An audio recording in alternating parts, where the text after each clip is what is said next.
I still remember how lost and alone I felt when I realized how much work it would take me to become a better artist. I was all by myself and felt really alone with this. I saw this huge pile of work in front of me, and I remember I just felt so overwhelmed. I knew I had to organize everything by myself and find ways to learn stuff on my own because I had no one who would give me a structured plan. I never went to art school, and I probably never will. And because I know that there are so many people out there who won't go to art school because of whatever reason, I thought I would share what I learned through that journey and throughout the years of trying to improve on my own with you guys. And I hope I will help some of you out there. So first of all, I had to realize that only going to art school won't make you an amazing artist. If you go to art school, you actually only get 2 benefits, and the rest is hard work you have to put in yourself. Only getting the information you need won't make you a good artist without putting in the effort and the practice. But the 2 benefits you get from art school are: 1, you get a structured plan from people who taught this for years, if not decades, so they have a lot of experience in how to explain complex topics to young artists who want to improve. And the second one is that you will get feedback from professional artists, and feedback is the best thing you can get because it will help you to improve faster. Knowing that, I knew that I had to find a way to make myself a structured plan, and also I had to find a way to get feedback. So I realized that I needed to break down this pile of work that I had laying in front of me into smaller piles and then structure those very well. I know I had to learn anatomy, gesture drawing, perspective, figure drawing, character design, shape language, and so on. So I wrote down a list with the things I had to prioritize or that I had to learn first in order to learn the other things. Then I grouped them and thought about a game plan and how to learn these things. And trust me, I tried literally so many different techniques and routines until I finally found the one that felt natural to me. And because there are so many different ways of learning, I would really emphasize that you should try out as many as you can until you find one that feels natural to you. And don't get frustrated, because there will probably be one way of learning that will help you and that you will get done. And I know it will be frustrating to find it, but stick to it, you will get there. At first, I will tell you about a couple of techniques that I tried. At first, I tried to make my own daily schedule, and I don't remember it too well, but let's say, for example, I started on Monday at around 8, and then I would be learning anatomy from 8 to 10. Then I would take a break, and then I would, let's say, continue learning perspective. That didn't really work out for me. Then I tried a different way where I dedicated different days to different things. For example, I remember Monday was my painting day, where I would practice painting with acrylics. Tuesday, I practiced digital painting, and on Wednesday, I studied different things, for example, anatomy. But that also didn't work for me, and in the end, I finally found a routine that I stuck with till today. And in that routine, I will start every single day at the same time, and I will think about what I want to practice the day before. I know that these things take a lot of discipline, and it's not always easy or realistic, so please don't beat yourself up if you don't get this done every single day. I also have days, or sometimes even weeks, where I don't feel well, or I just really need to take a break, so I take that break. And you don't need to draw every single day to get a better artist. It's just very helpful to find a routine and to stick to that routine. And these are just some tips on how to be more organized when it comes to practicing art on your own, because I know how difficult it can be if you feel so lost and alone. Also, it's important to recognize that there are circumstances in life which can make it impossible to stick to a schedule like this. So please try to find a way that is realistic for you and your personal circumstances. For example, if you have a kid, if you have a job, if you go to school or study something else, it's impossible to find a schedule where you can draw, 6 hours a day. It just doesn't make any sense. So be aware of that, and don't forget to take breaks in between, because otherwise it will get unhealthy and could lead to burnout. And you want to avoid that because your health is more important than your drawing skills. Then I also wanted to talk a little bit about the mistakes that I made so that you can maybe avoid them. And one mistake, for example, that I made was that I always kept my art very private. I can only emphasize that you should really try to find a way to get feedback from other people. I had one art friend, and he is an amazing artist. I already mentioned him once in a video, and I always asked him for feedback, and he really helped me to improve. So try to find at least one person in your life that will give you that feedback. But as I said, I always kept my art very private, and the reason for that was I thought I wasn't good enough. So I didn't ask for feedback in real life or online except for this one friend, because I was so embarrassed, which doesn't make any sense. And if I could talk to my younger self, I would definitely tell her to just go out of her way and start finding those communities that will help you to grow as an artist, because feedback will make you improve faster, and there's absolutely no need to be embarrassed about your art. It makes me so sad because I still remember to this day how embarrassed I felt when people asked me if they could flip through my sketchbook. And nowadays my sketchbook is like the place where I am myself and where I can draw whatever I want to draw.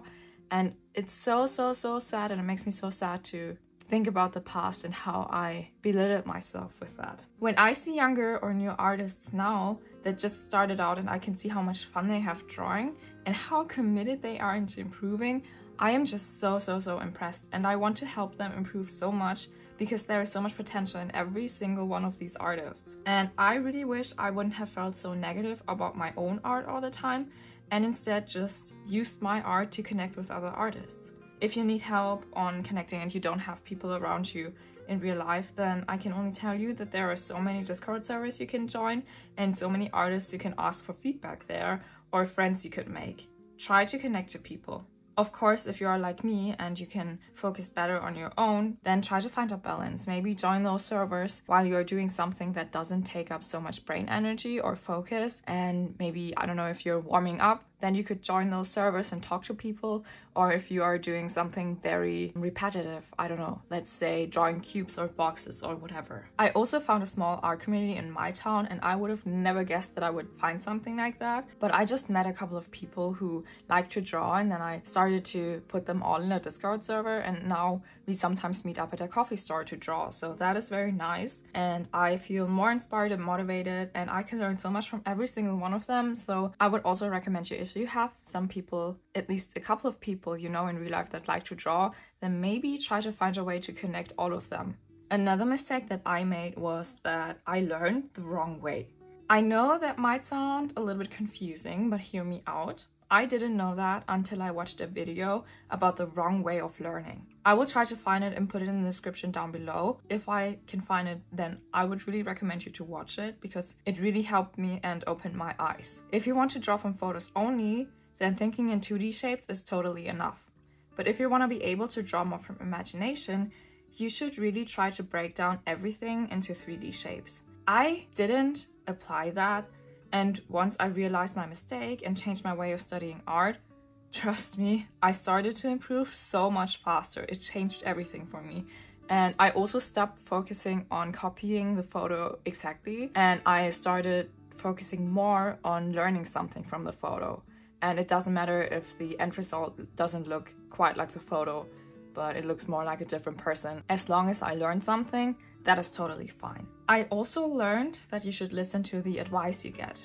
I actually have 2 stories that I will tell you now that will show you what I mean by that. The first one is, I remember watching Ahmed Al-Douri's video a long time ago where he was emphasizing on the importance of blocks and cubes in perspective, and how knowing about that and being able to draw them is a game changer. And he also told the viewer to really practice those things first. And of course, I was thinking, yeah, boxes are easy. I just want to improve on drawing humans. So I skipped the boxes because I thought they were boring. Don't do that ever. Later, I rewatched this video again, and I started to practice those boxes because I didn't know what to draw. And guess what? Combined with the 3D thinking, it really helped me to understand everything better. Trust me, drawing boxes will help you to draw everything.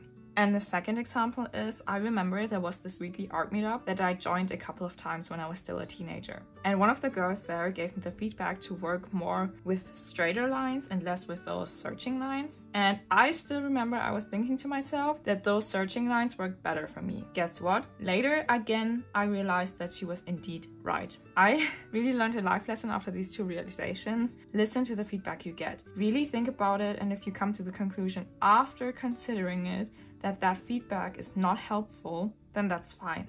You don't have to apply every feedback you get but just think about it. I know that you will sometimes get feedback where you are like, okay, this really doesn't fit. Or for example, if you design a character, you will get feedback about the color palette, and you know that this color palette would change the appearance of the character and would change it into a way that doesn't fit or suit the character how you imagined it. And a feedback like that can be good, but if you know that it doesn't fit what you need right now, then it is okay to say thank you for the feedback and just move on. But just consider the feedback you get. Then I also wanted to address some mental things, because I know how tough it can be as a self-taught artist sometimes. Being a self-taught artist can be pretty rough mentally. It is hard if you want to improve, and it's even harder with all the comparison with other artists online. I had times where I was convinced that I was a bad artist and that there were so many younger artists who are already so much better. But to be honest, who cares? I wanted to become a character artist, and all the younger artists out there didn't change that fact for me. And after a while, I tried to change my mindset into learning from them instead of comparing yourself in a negative way. I would lie if I would tell you it was otherwise. I still catch myself sometimes comparing myself to those artists, but every time I do that, I will try to remind myself of the negativity of that, and I will try to remind myself to not compare my art in that way. And when I say in that way, I mean that most of the time I will now look at art that I admire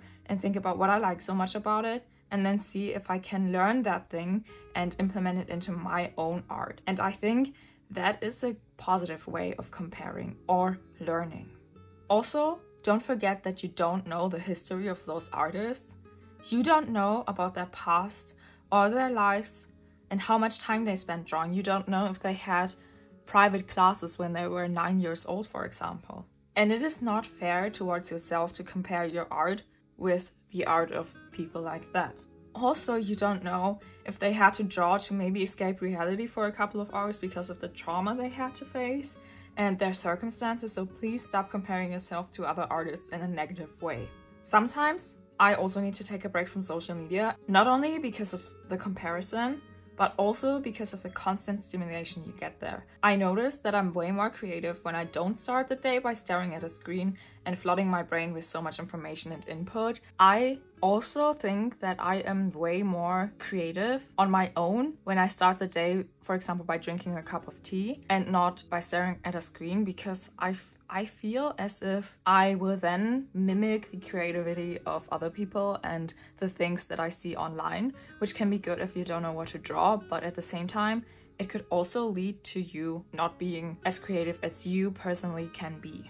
Then I also wanted to give you a little bit of sources that you could work with to improve. If you want to improve on drawing, I can recommend you a couple of nice sources to do so. If you're looking for references or poses, I can really recommend you Pinterest. And Pinterest is my favorite place. Pinterest also helped me to find so many different things that I like that would have taken me years to find otherwise. And there are so many nice photos of faces or poses and so much more. But keep in mind that most of the things you see on Pinterest are licensed, so don't use them to make money out of them. If you want to practice timed poses, or if you want to have quick access to pose references that are not from Pinterest, I will also leave you a couple of the websites that I still like to use for practicing in the description down below. And I can really recommend these websites. I'm still using them. For example, you can choose a class session where you will get, 10, 30-second poses, 5 2-minute poses, and so on. And you could also set a timing slot for every single photo that you will get and then just practice 2-minute poses, for example. So I would really recommend these websites. If you want to learn something specific, I know that might sound obvious now, Google it. You will be surprised at the amount of websites that will give you the information you need for free. And obviously, use YouTube. There are so many amazing artists that will teach you everything you want to know. For example, you want to learn how to draw clothes? Go check out Modern Day James or Mark Brunet. You want to learn how to draw hands, feet, or even butts? Go check out Zinix, Proco, Ahmed Al-Duri, and so many more amazing artists. And I think YouTube is probably the best source we currently have for beginner artists. And I would be nowhere close to where I am today without YouTube. If you are willing to pay money, I can also recommend you online courses. I recently took the Ahmed Al-Duri painting course, and I really learned so much about digital painting, and I really improved on that. Also, I took a look at the schoolism courses, and from what I can tell, they look pretty amazing as well. Proco also launched an online school. I didn't take a look at that though, so I don't know how that one is, but I know Aaron Blaze sometimes has amazing sales for his courses, where you can get a course for under $10 or sometimes even for free. Also, I can really recommend you working with books, for example, the Micheal Hampton figure drawing book. I will also leave you the names in the description if you want to get into the figure drawing and also the anatomy, and it really explains things quite well. And if you're done with that and you want to really dive into the muscles, I would recommend you George Bridgman, only if you have a rough understanding of the muscles already. I think otherwise it could be a little bit too much. I personally think that the time we live in is so amazing for young artists that can't or don't want to go to art school, because everything is available online, and most of it, if not all of it, even for free. If you have issues to motivate yourself or feel inspired to start, I have one tip for you. I sometimes, when I feel that way, like to imagine myself a couple of months from now or even years that is more effective, and how much I will have improved after studying all this time in between. And that makes me feel so inspired. Just thinking about me being an amazing artist makes me feel so motivated to start practicing every day or most of the days. Maybe that will help you as well. And I hope I was able to help some of you out there. You are not alone, even though it might feel like that sometimes. I know how that feels, and there are so many other artists that are also facing these issues. We are all in this together, and I hope you enjoyed the video, and I will see you next time. Bye!